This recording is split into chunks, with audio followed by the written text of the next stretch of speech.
From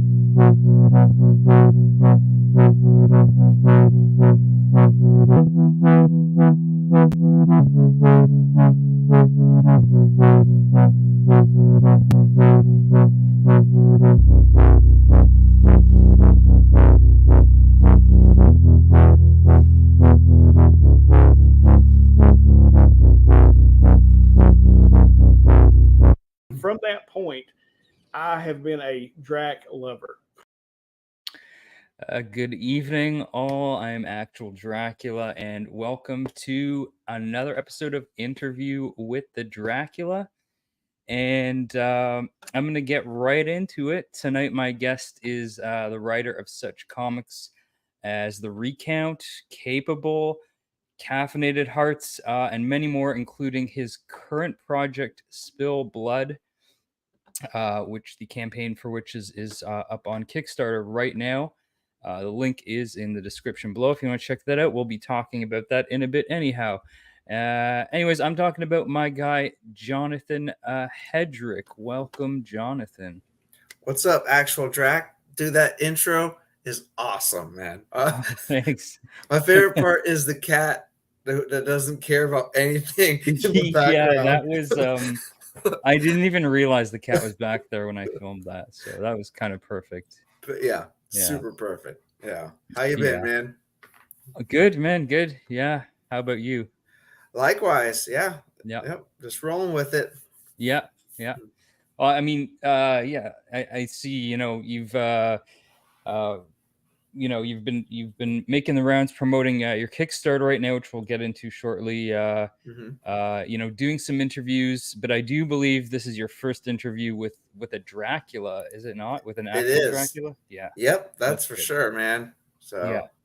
Popping my cherry with the Drac. Yeah.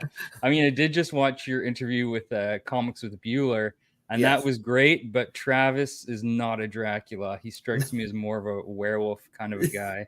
So. Yeah. Yep. Yeah. Travis, I could see him more werewolf or I mean, but he's a great guy. I love Travis. Bueller's been really good to me over the years. Big supporter. He's always like, whenever you want to hop on the show, so good guy. But yeah, definitely not a Drac. He is a good guy, but I've heard, I have it on good authority that the Bueller bus is actually littered with sheep and goat bones, which is a surefire sign of a hungry werewolf. That's all I'm saying. I regrettably have not seen the bus in person either. I was in Portland in February, but the bus, I didn't get a chance to see the bus, but I did get a Bueller tour of Portland, which was very that's cool. Very cool. So he showed you all the farms where security is lax, where you need to feed on some sheep. Right. Yeah. In his favorite basement where he likes to tie himself up in during the full moon and stuff like that. Yeah. Oh man. Well, shout out to Bueller anyways, but we're not here to talk about him. We're here to talk about you and what you're working on. But before we get into that, I do just want to say hi to the chat quickly. I think there's a few people in here, including Las Cruces. How's it going? TM Nerdy. Good to see you. Son of a Bruce, who's also here from Las Crucesville, and Phil, who for some reason is in South Canada tonight. I don't know. I don't even know what that means. South Canada. Okay. And I've got Mr. Comic Journey from Hell. All right. Guess it's so hot today, so no, I did not get scurvy. No. Those rumors are unfounded. That is true. Hello, K-pop. Good to see you. K-pop. And who else we got here? Gene Mello. Hello, Gene. John Stout. Good guy. Yeah, absolutely. Another good guy here, Glenn. From across the pond, stinking up the chat. And we got Marcus, followed by Many Wise. And All right. Yes. Okay. So we were on right at 9 o'clock. So sue me. Impatient folks. Yeah. All right.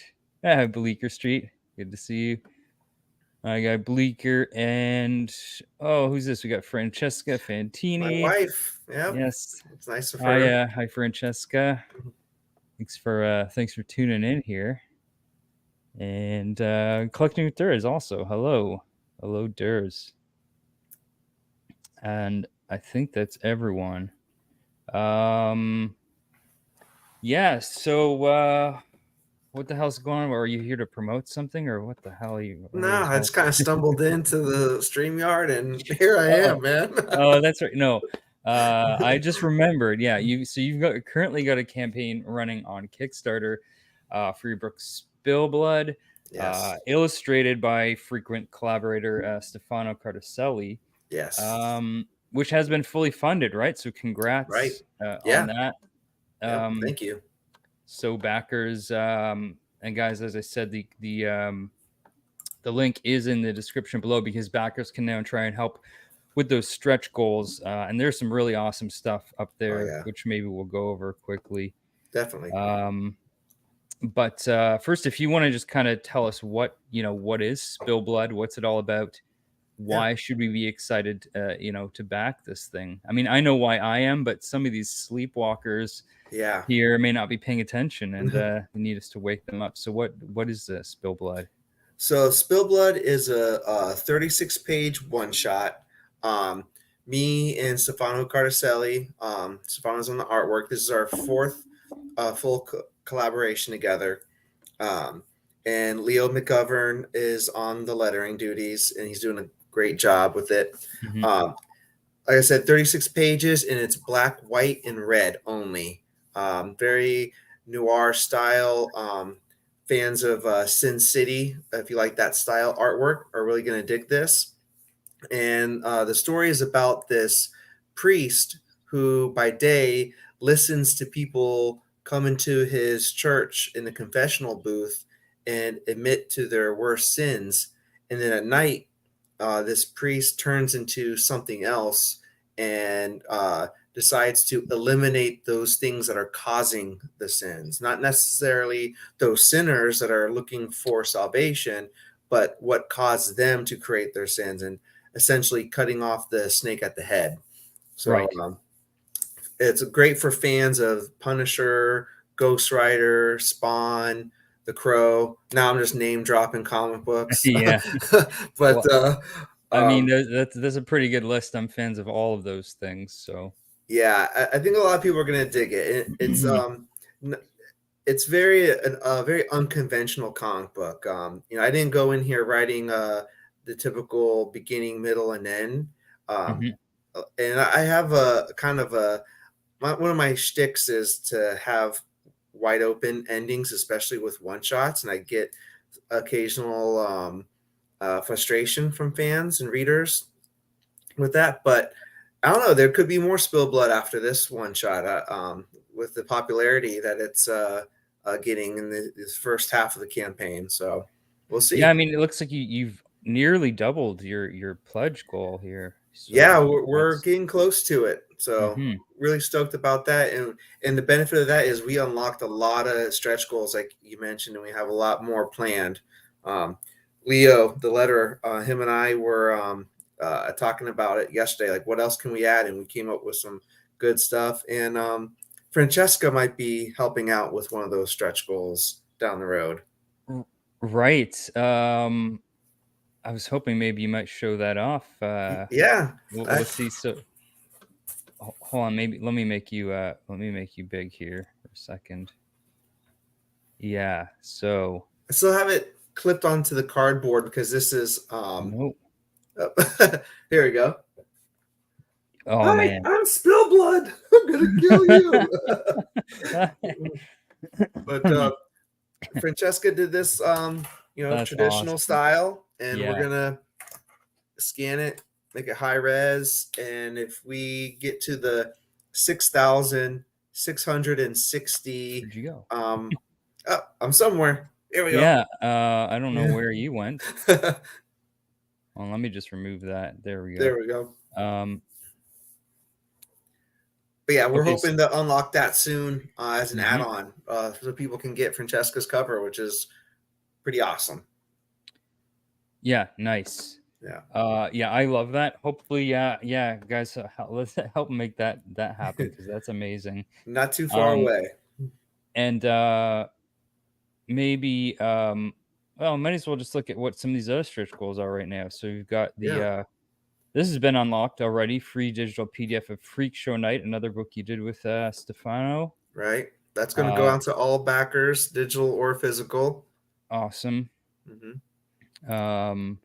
Free Spill Blood sticker. Yes, I love the logo too, dude. That's amazing. Yeah, that's all Leo. Leo did a killer job at that. You know, we were talking about the feel of this comic book when I brought him on board, and he saw the image of the first image of Spill Blood before it was really even named. He's like, this reminds me of something from the band Down, and I was like, oh man, you're totally the guy for this project, because this is a very like metal comic book. Awesome. Yeah, it looks like it. Yeah. Okay, so then we've got the free trading card as well. That is awesome. Yeah, super stoked for that. I'm a trading card junkie, and we got that like old Topps feel to it. So it's gonna be double-sided as well. It's not gonna be just some one-sided trading card. Nice. Yeah, and then a free magnet. Yeah. The Spillbud logo. Free 11x17 poster. This is fantastic, man. That's huge, as well as the patch. Yeah, we recently unlocked a woven patch. So, and then acrylic pin. That's coming up. That's coming up at 6,500, and then you're saying that that would be the Francesca's cover. Yes. Yes. Okay. Yeah, we still waiting on the high res of that, but and then we'll get it dressed and everything with the Spill Blood logo. If we unlock that tomorrow, it'd be a good problem to have. But yeah, we're gonna get it all fancied up, high res, and enough time for people to add that one on to their rewards. So now, anyone who has backed this or even backs this today, you're gonna get all of this stuff. Yeah, for physical backers, we'll get the stickers, trading card, etc. The all digital backers will get that extra free digital comic book. PDF. Yeah. Okay. And awesome. I'm going to unlock another one at 200, which we're like 18 backers away from unlocking another full digital comic book. Oh, amazing! Yeah. That's cool. This is a lot of these are a lot of goodies that you've thrown in here, and I mean, that's amazing because I would have I would be happy, frankly, with just the book because the artwork alone looks amazing. But the fact that you've kind of gone all out here, this is pretty incredible. It's a lot of extras. As far as Kickstarter projects that I've looked at, this one's incredibly enticing. Just for all of these awesome things we've unlocked here, especially and but it's also, I mean, we see like clearly a lot of people are excited about this because it's been a huge success so far. And this I wanted to show as well. This is a cover by Brian Silverbacks. Yes, my buddy. Amazing. Yeah, my buddy Brian. We go way back. He's done a lot of covers for me, and he kind of gifted that cover to me without me even asking him for it. So I didn't even make it a stretch goal. I made it a $9 add-on for anyone who wanted it. Just get it in people's hands. And there's if we run out of stretch goal ideas, I might make that one foil, down the road if the time comes. But yeah, that's a killer cover. It needs to be in people's hands. So I made it a $9 add-on for those who really dig it. And Brian's got a lot of fans. He's Ringo nominated this year for best cover artist. So why not Share the love. Yeah, and I saw his original artwork for this on IG. It just looks incredible. Yeah, he's an amazing artist. He's very and talented. we've got Comics of Bueller here asking a question he's well aware of the answer to already. Am I in the book? Oh, poor Travis. I gotta throw him in a book one of these days. Yeah. He's getting impatient. Yeah. So yeah, I wanted to just talk about this artwork, which first of all is, as soon as I saw this, I was just blown away. I absolutely love, first of all, the fact that it's all this, it's not really typical of Stefano's work. Right. You know, because you guys have worked on a number of books together. You think you said this was your fourth project together, right? And you know, this is a little different from what he usually does, which would be like his watercolor illustrations, like that you would see in Caffeinated Hearts or Freak Show Night. Yeah. But this all black and red style here is, I think, looks incredible. And I'm just a huge fan of Stefano's style in general. I mean, his line work is like very reminiscent of that like really wild, energetic work that like Keith Giffen was doing on Lobo and Trencher, which you can see that in full effect in his book Don't Spit in the Wind. Guys, if you haven't checked that out, go check out Don't Spit in the Wind. But this looks a little different. Like you can see he's playing with shadow and negative space a lot more, and I love it. I think it looks tremendous. Me too.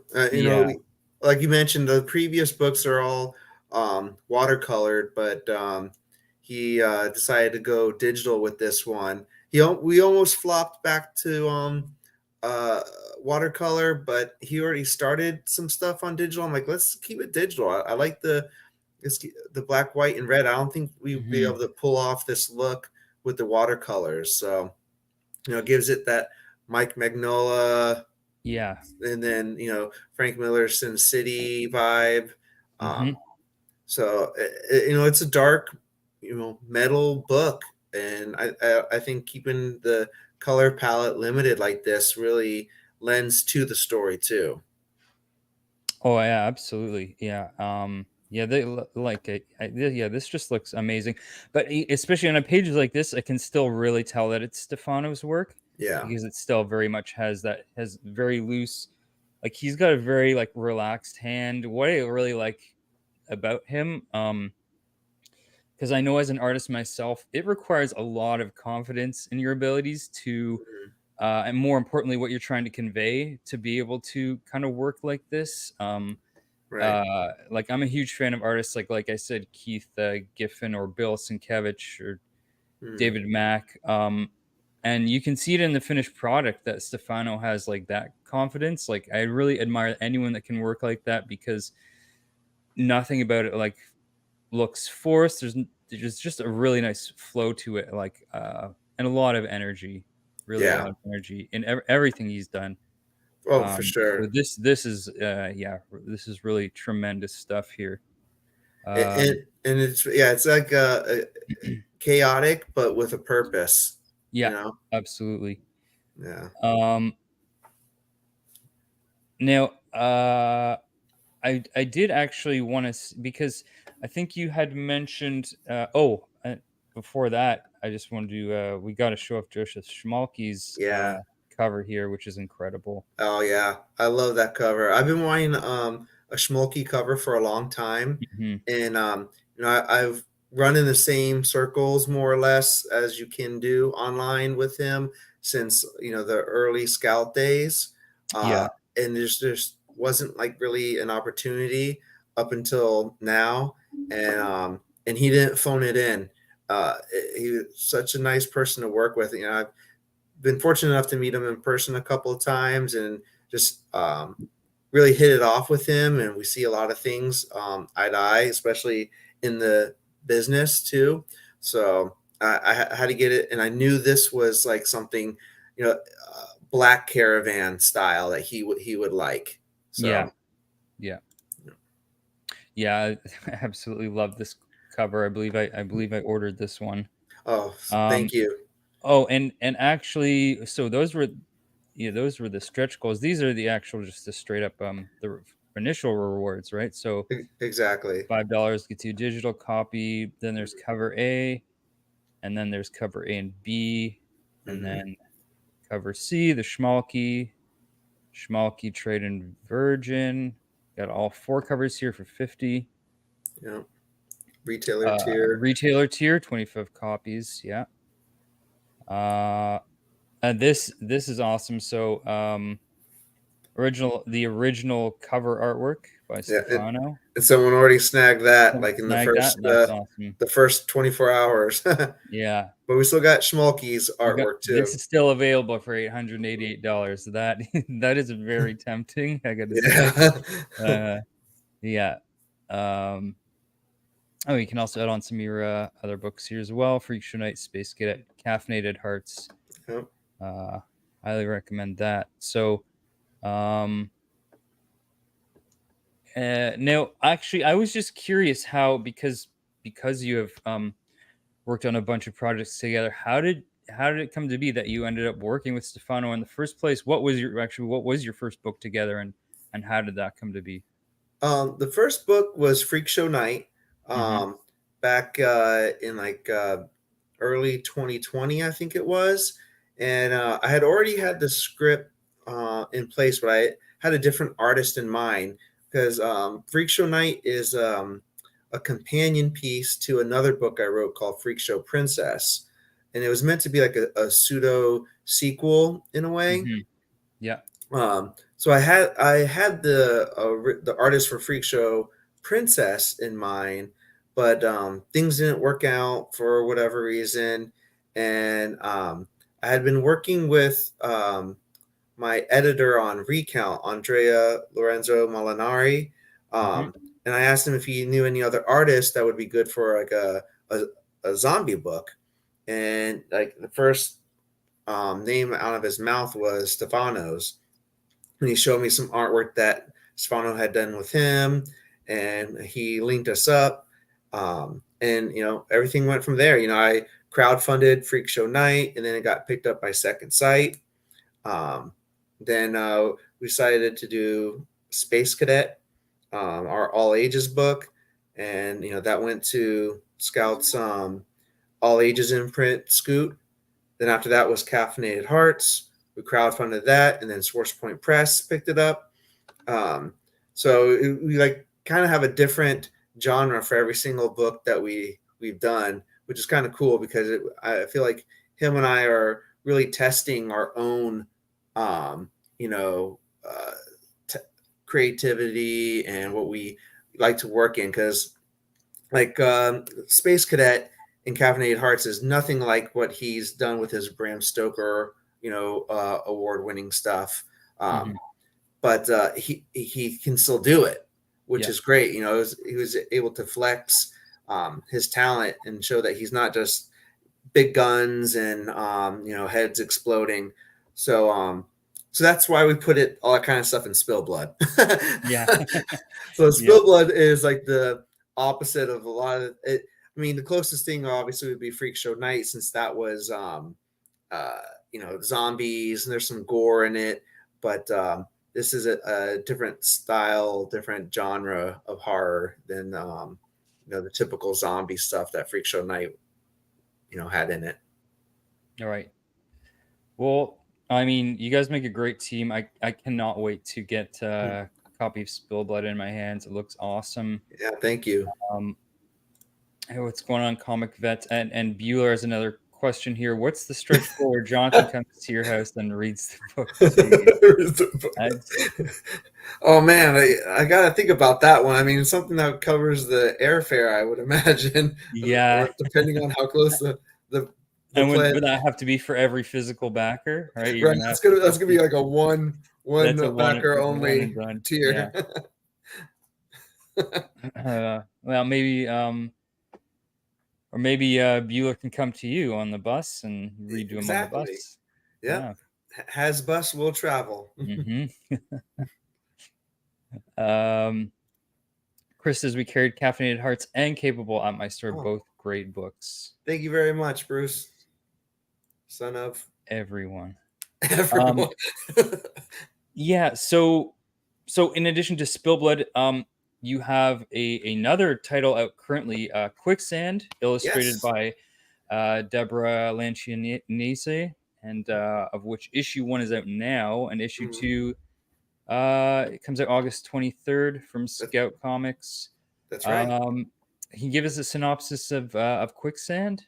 Yeah, so Quicksand is about this hole that opens up near the pyramids of Giza in Egypt, and then these monsters come crawling out. They attack the city and then run back into the hole, and that's it. But as you can imagine, the world is very shocked by an event like that, and the world leaders come together and form this team of experts to send down into that hole and do some recon, do some research, and figure out, where these things came from, so we can prepare for the next time it happens. That team never comes back. So we really begin the story like a year later after that team is lost. And the main character is the wife of Canary One, that team that was lost. And she wants answers, and she's going to get them however she can, including violently. And she wants to form her own team to go down there and hey, bro, and try to find them. See, she wants to know where her husband is. She wants some answers. So it's what I like to call a grounded sci-fi story. It's sci-fi, but it's not outer space sci-fi. And it's like, what if instead of the aliens coming from above, they came from below us, and how much that would shake us if we knew, like, below our feet there's something going on, and we can't escape it because we're on this earth with it. So yeah, it's a lot of fun. I love Quicksand. If you like Starship Troopers, if you like James Cameron's Aliens, a little bit of Stargate in there, it's going to be right up your alley. Yeah, and actually the first issue, another thing it kind of reminded me of that first issue was Arrival, that movie with Amy Adams. Yeah. Yes. Yep. Yeah, a little bit of that as well. I really like to mention that I was really heavily influenced by Danny Boyle's Sunshine, a little unknown movie, but about, the sun is dying. So this team of astronauts are sent out, to reignite it with, nukes, but that team disappears. So like the second team is the movie, and I really like that concept, like the all or nothing, this has to work or we're screwed type of plot. So, I got to thank Danny Boyle for making that movie if he's watching. Yeah, it's been many years since I've seen it, but that was a good movie. I'll have to go back and watch that. Anyhow, as I said, I read the first issue, really enjoyed it. I love sci-fi and I love holes, so I'm excited to find more about what's inside of this giant hole. Right. But yeah, it's it does look very cool. And so that's going to be what, a 5-issue? Yep, 5-issue miniseries. Yeah. Yep. I did crowdfund issues 1 through 3.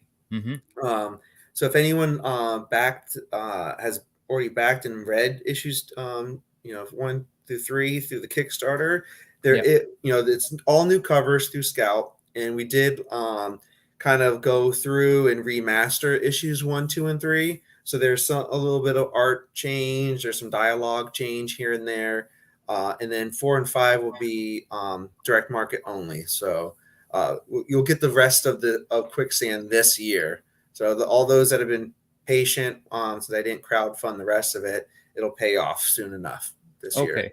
So how does that work? Because this actually goes into another question I had, where you had originally backed it on Kickstarter. Now, were you printing copies for that campaign, and now Scout is doing another printing? Is that how that works? Correct. Yeah. So, okay.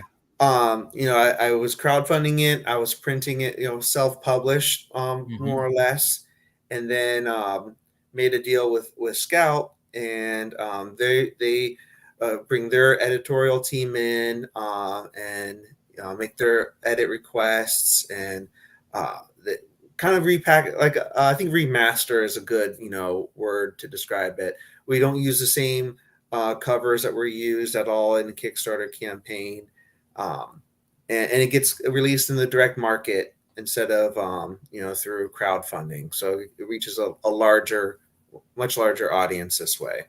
Mm-hmm. So, nice. Yeah. Now, and you did this book with Deborah, who looks like a young upcoming artist. And you did was it Hyper Aware with her? Yep, that's right. One? Yeah. Okay. Yeah. Yeah, Deborah's super talented. She's gonna be on a big 2 book in a matter of no time because she's quick. She's super efficient too. I love working with her, and I wish I could do every single book with her. But we did Hyper Aware, which came out last year through Source Point Press. That's awesome one shot, which was just kind of a happy accident. She reached out to me wanting to enter this comic book contest in Italy, and she needed a script. And she's like, Jonathan, I like your writing. We had already been working on Quicksand, and can you give me a 24-page script and I'll handle everything else? I was like, sure, yeah. So I wrote Hyper Aware, gave it to her. She penciled, inked, colored, and lettered it. And when I say lettered it, she took my English script and translated it into Italian. Oh, nice. And then lettered it herself, entered that contest, and it won. And she won some Mac Daddy drawing tablet for it. And then she gave me the files. She lettered it again in English. So I submitted it to Source Point Press, and they picked it up and published it. So it worked out perfect. That's everything went right with that one. That's phenomenal. I highly recommend anyone who hasn't read that, seek that out, because it is a great little one shot. I really enjoyed that. Thank you. Yeah, I like that one too. Bueller is saying, I wanted to say thank you for having Jonathan on the channel. Appreciate you giving him the opportunity to share this project with your audience. Well, it's my pleasure. Nice. I guess thank you, Bueller. Thank you for hopping in the chat, and but mostly thank you to Jonathan for coming on. I wanted to have him on anyways, so this has worked out really well. I think we can talk about the Kickstarter that I will mention once again, guys. Check out the Spill Blood Kickstarter. That book looks really awesome. I know Comic Journey's dying for me to ask one of his questions, and she actually asked one that I was just about to get to, because you've written several series or mini series at this point. Actually, before I get to that, I did just want to mention, because one other thing you have going on is Capable, which I know you had done funded on Kickstarter last year, but it is now, I guess, going to be published by Advent Comics. So that's right. So again, is this a similar situation where it's basically another printing of Capable? Essentially, yep. So I crowdfunded issues 1 through 5 of Capable, and then talked to Advent. And Advent Comics is, they're an indie publisher, but they particularly lean towards characters that are black focused. It is their the theme of all their books. And the main character of my book, Capable, is black, and it just worked well with what their purpose and identity is in with their publisher, and I really liked that too. It felt like if Capable was going to have a home, that would be a good place for it to really thrive in.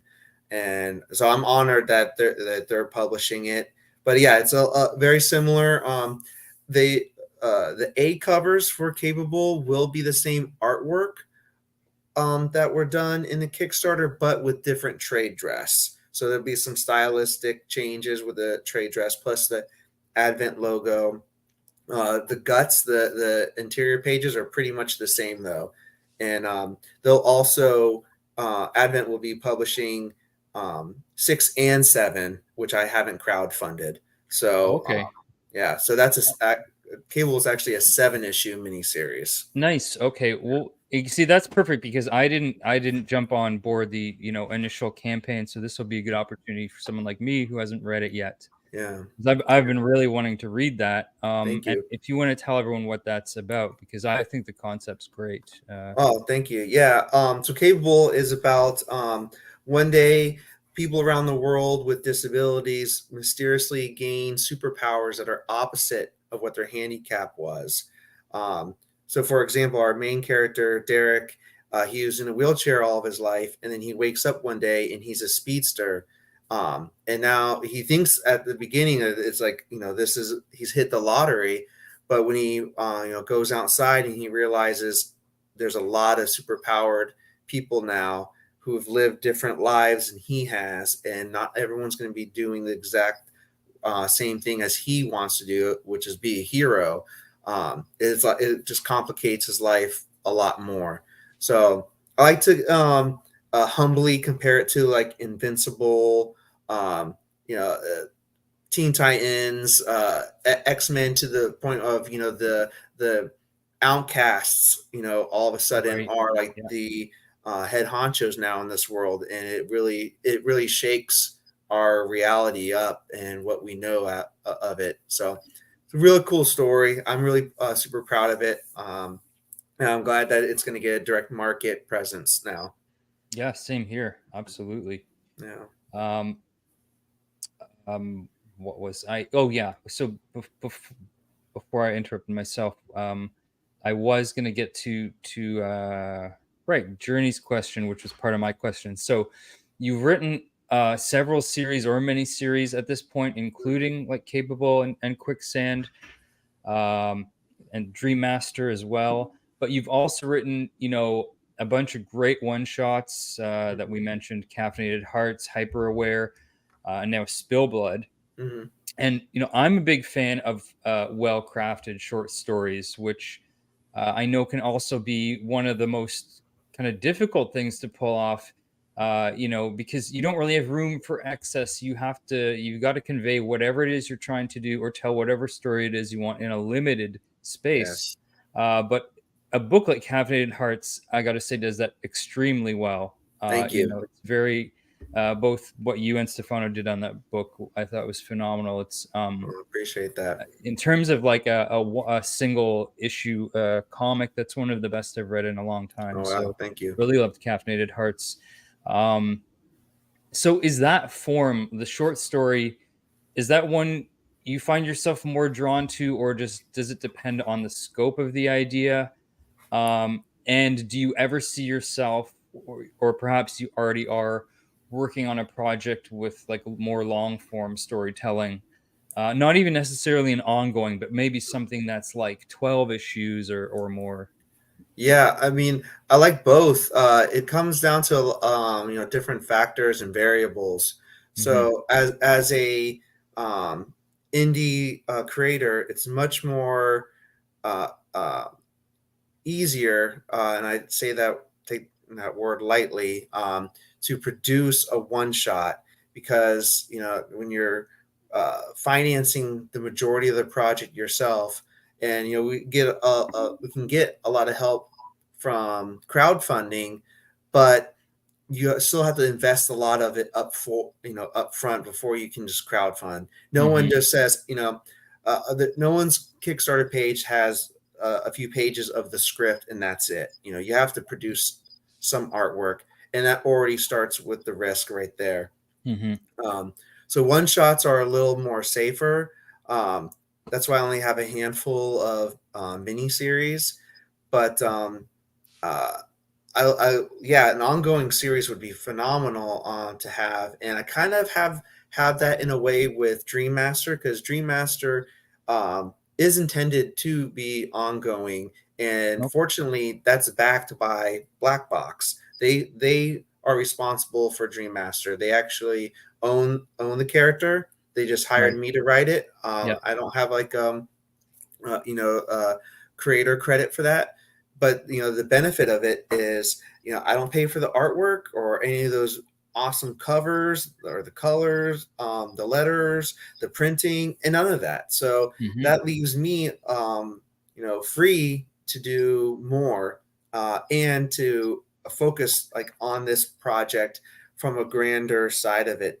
And I haven't been told where to end Dream Master. Okay. But I've been writing it in 5-issue arcs. I already wrote the second volume. I've been green lighted to start volume 3, and we've already had things brainstorming ideas of what we want to put in volume 4. So as long as that is an ongoing series. Yeah, right I mean that's pretty ongoing to me. So there's been a couple of things where I had to like reel it back in my writing because Black Box told me no, let's save that to like issue 50. I'm like, issue 50? All right. Yeah. I mean, I guess I got a job for a while. So I guess it sounds like some job security for sure. Yeah. Yeah. So yeah, I mean, I would love some more projects like Dream Master. And there's been discussion at Black Box for another title with them, and I've there's not anything like I'm not any huge secret news I have with other publishers, but there's talks with other publishers. Nothing concrete, nothing that I'm like drafting a big post and ready to send. I'm just it's a lot of waiting for someone just to say yes and hand me a job. But there's definitely been communication with the publishers that are more likely to have more financing in the ongoing series too. So hopefully something soon. But in the meantime, I focus on my own projects, help build and grow my my circle, and the circle is so important. The people that keep on coming back for all these Kickstarters, the people that will back the Kickstarter and then buy the same comic book when it hits the comic book stores, is like those are the people that help me continue to make comic books. So I appreciate every single one of them. Awesome. That was a long answer, huh? Yeah, no, that's perfect. Yeah. Yeah, absolutely. I did want to also kind of mention, because in case there are fans of this as well, including myself, because you posted recently about the Recount, saying that you would no longer be continuing that series, and I know fans such as myself were disappointed to hear that. I'm sure you have your own valid, though no doubt difficult reasons for making that decision. Yeah for sure. It was not something that I woke up one day and decided to do. It was Recount means a lot to me. It helped get me a lot more eyes on my other projects, and I'm very grateful for that series and the preamble. And I have people asking me about it all the time, which is I'm so humbled for. And I've been trying to get volume 2 off the ground for a couple of years, and it's just been one obstacle after the other. Not one person's fault. It's just how things have been panning out. So I set a goal in mind. I said I'll keep at it, hoping that something it'll build some more steam, or I'll get some more help, or a miracle will happen. And I set that goal, or that time limit, to the day the Ringo Awards would be announced. And I thought to myself, all right, all the punches I keep rolling with, all the debt that I'll continue to go into to finance another 4-issue volume of Recount. Recount Volume 1 cost me over $14,000 to produce. I did not crowdfund that. That all came out of my pocket. And I I didn't start seeing royalty checks till about a year after issue 1 came out. So you can imagine, that's a long-term investment. Yeah. And then on top of it, to do that, like turn around and almost do it again, even though it's been a couple of years, it's still, I'm still trying to catch up financially from it. So I didn't have the motivation, the gas in the motivation tank was running out. And it was hemorrhaging. I was hemorrhaging motivation. I needed something, and I just couldn't find it. And in the meantime, I got this dry erase board behind my laptop, and it has the projects that I'm working on, stuff that I haven't announced publicly. And I'm in love with those projects, and I want everyone to see those projects. Yeah. And I have to pick and choose. There's a project on there that's with my wife, and we have to do that ourselves. That she can't work for free. I have to find money for that.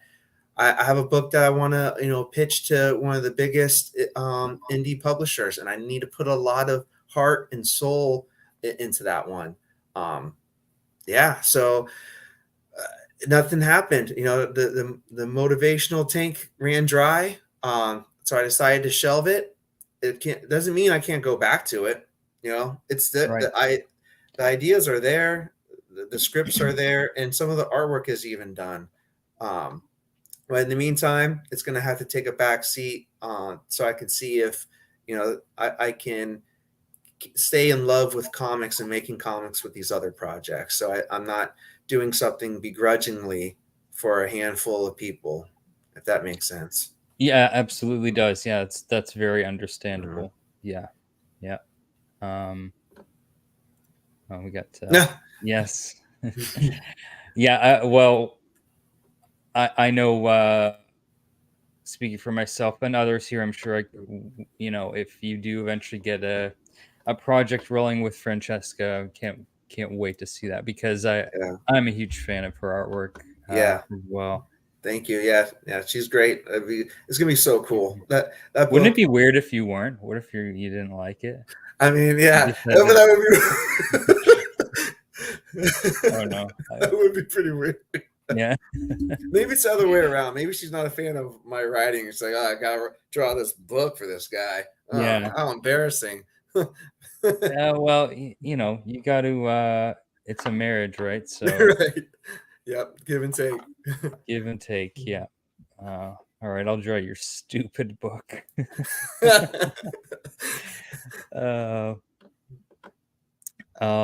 Anyways. So. Yeah, no, it's too bad to hear about the recount, but that's completely understandable, especially when you put into that perspective that, like, it's not like someone's handing you a pile of money and be like, here, work on the recount. It's like, no, you have to put everything into that. So exactly, I think maybe a lot of people don't understand that about a lot of independent comics, is that this is not it's not like a regular day job where you're getting a paycheck every 2 weeks, right? I have a regular job outside of comic books. This is, I don't like calling it a side hustle, because this is like my 100% first passion. But it doesn't pay the bills, and I like doing things like eating and having electricity, and not sleeping outside all the time. So in the meantime, I've got to work, just like everyone else. It's not as glamorous as a lot of people think, and how many long ongoing indie comic books are out there, especially from small press. There's only a handful of small press. Not a lot. Yeah. And then as far as indie goes, you got Spawn from Todd McFarlane, he was already Todd McFarlane before Spawn. Yeah, some people had already heard of him. Right. Yeah. His name was making the rounds. Eric Larson, and for Savage Dragon, and then you got Saga. And that's about it. So, yeah, and I mean, especially you look at some of the best-selling indie titles, of the past couple of years are being written by people who are already working for the big two. They're already, you know, they'd already been in a position where even if they had stopped, you know, you look at James Tynion, he was like, he left Batman. And so James Tynion can pretty much do whatever he wants now because everyone knows who he is, right? He's one of the biggest names in the industry, and that's phenomenal for him. He's a fantastic writer. Of course. And I hope, you know, someday, you know, when I say Jonathan Hedrick, absolutely everyone will know who I'm talking about, and that you can have that, you know, as you don't have to worry about going and doing something else, you know. I think that's, I mean, as creators, as artists and writers, that's ultimately the goal, right? Like, I don't want to have to go to my day job and sprain my ankle when I could just be sitting here drawing, you know. I don't have to worry about that. I'll sprain my ankle in another way or something, you know. Right. So yeah, hopefully. But in the meantime, it's a grind, you know. It is. I know that. It's not easy, but you know, it's a labor of love. I'm gonna keep on doing it, you know, even if I have to do it one shot at a time. You know, they've been turning out okay in my book, so it's doable. It's just not livable wages, that's for sure. Right. but yeah, you know, I can't see myself stopping making comic books anytime soon. So you know, Bone, TMNT, there's definitely a ton of them. Of the indie ones I've gone for or had a long run. You know, some of those hit lightning and caught lightning in a bottle too. It doesn't happen. But then there's the thousands and thousands of titles that most people have never heard of, right? So that's the thing. It's you do what you can to, and hopefully you catch that lightning in a bottle. And you know, with some of these books you've had so far, like, you know, I see how you know, I'm trying to get the word out as much as possible with Spillblood, because I think this is going to be phenomenal, just based on what the work of yours that I have read, which I'm a big fan of. So thank you. Yeah, I appreciate it. And we have Comic Journey with, do you think it's more difficult for a writer or artist? I wish. It's tough to say, man. I think it all depends. Yeah, like Francesca said, you know, being married to an artist that opened up my eyes to even more stuff. That one thing that stands out as a writer that's taking, you know, being a devil's advocate. I remember hearing an artist saying, I said something to him like, man, I wish I could draw, blah, blah, blah. And he goes, yeah, the problem with being able to draw is you feel like you have to do it all the time. And I'm like, oh, man, yeah, that would suck. I do get that feeling, yes. Yeah. And then going back to, you know, a lot of artists are drawing other people's things. They're not drawing what they want to draw. I look at it like the cover band who, you know, they go out every night and they got to sing someone else's songs, play someone else's songs. They really want to play their own, but no one came there to see you know, their own original stuff. They want, you know, to hear Freebird again. So it totally makes sense, but it's also like, I think it's easier to get paid as an artist for the most to some extent. Writers, you know, well, that might be coming out of the writer's pocket, right? Exactly. So, it depends on which side of the coin you want to look at. So I don't have a great answer for that. Right. Yeah. Francesca says nothing is easy in our job. It's a challenge every day. You just have to keep going. Yeah. And it's so much more than just writing or drawing. There's a lot of there's the social media aspect of it, you know, marketing yourself, promoting yourself. I know from my end, I have to do a lot of project management. It's like running a small little business. So I learned a lot. Which is something I think a lot of artists are terrible at, myself included. That's why, if we can get the writers to do all that stuff, that'd be great. Yeah. Just send me an invoice at the end, right? I'm not interested in the business side of things. I just want to sit in the my dark contract hole and draw. Yeah. Oh yeah. If it was only that simple. Yeah. And maybe one last question. What song do you want to hear? Oh, okay. Yeah. I don't know. Let's go Freebird. Let's go Freebird. Yeah. Freebird it is. Time. And I think we've been going about an hour here. I think it might be a good time to wrap it up, unless you've got anything else you wanted to talk about. No, we actually hit a lot of stuff. I appreciate it, and someone had we got a backer during that time too. So nice. That was someone that was watching. Awesome. Yeah. Thank you so much. Yes, thank you. And Francesca says the industry can be abused in both artist or writer. It's up to you not to be abused. Yeah. Yes. Yeah. Sometimes, you can be walked on very easily in this business, as I have been walked on more than one occasion. It sucks. Mm-hmm. How do you keep yourself sharp? Do you carry a pad with you to write your ideas as they come? I don't. I do use the phone, my notes app, a lot. Mm-hmm. So ask him my questions too. Yeah. But yeah, the notes app, very handy. Sometimes I'll just be like, that's a good 4-word sentence. I'll never remember that again. Or even like a name or a title. I just jot that stuff down and save it. But I'm not a maniac that walks around with a pad and pen with me. But I'd be a lot cooler if I did. I do.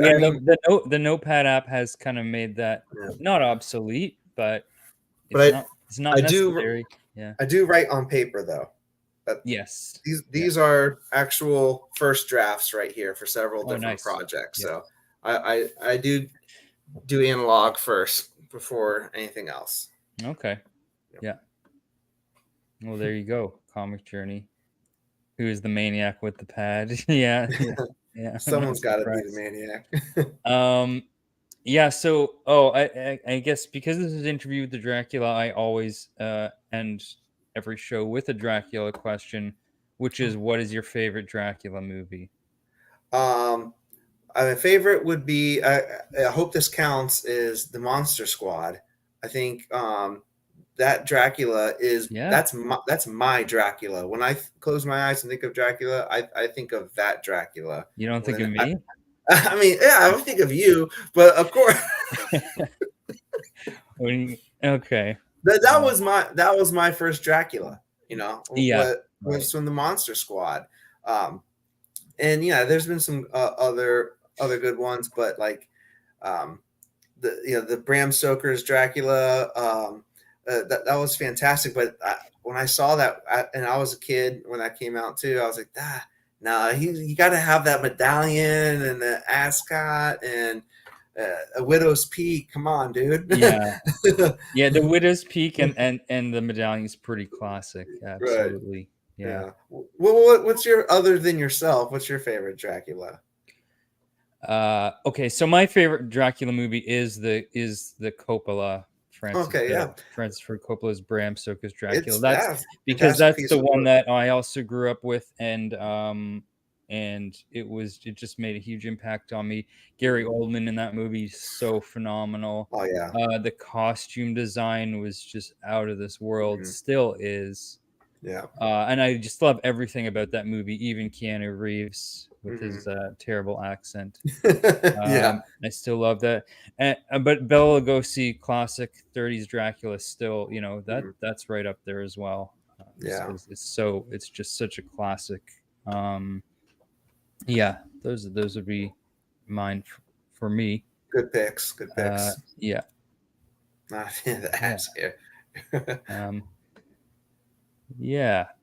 I actually watched Blackula recently. That's I caught that one on a USA Up All Night, with Elvira back in the day when I was a kid. Yeah. I mean, it's just a straight up, it's such a 70s movie. fits right in with all those other blaxploitation movies. That's exactly what I was going to say. It's more of one of those than a Dracula movie, but right. Yeah, someone definitely thought of the title first and then made the movie. Definitely. Yeah. So Francesca's saying Leslie Nielsen. Is that your favorite Dracula? Yeah, Dracula okay. Dead and Loving It. Yeah. I remember that. Yeah. So I think I'll wrap it up there. But once again, thank you for coming on. Yeah, thanks for having me on. Yeah. Anytime. You're welcome back anytime. Appreciate it, buddy. Maybe after we'll see next thing you're working on. Maybe next time we'll talk more about maybe once you get a few issues into Quicksand or something. Yeah, talk about that or that'd be great. Okay. Yeah, just let me know for sure. All right, awesome. Well, thank you to everyone in the chat. Joined us in the chat. Yes, thank you all. Be sure to check out the link below for the Kickstarter for Spill Blood. Can't wait for that. And when does that campaign end? August 17th at 8 p.m. Yeah, so a couple more weeks for that. Yeah. And awesome. So thank you, Jonathan. Thank you everyone here, and see you guys next time. Good night, everyone.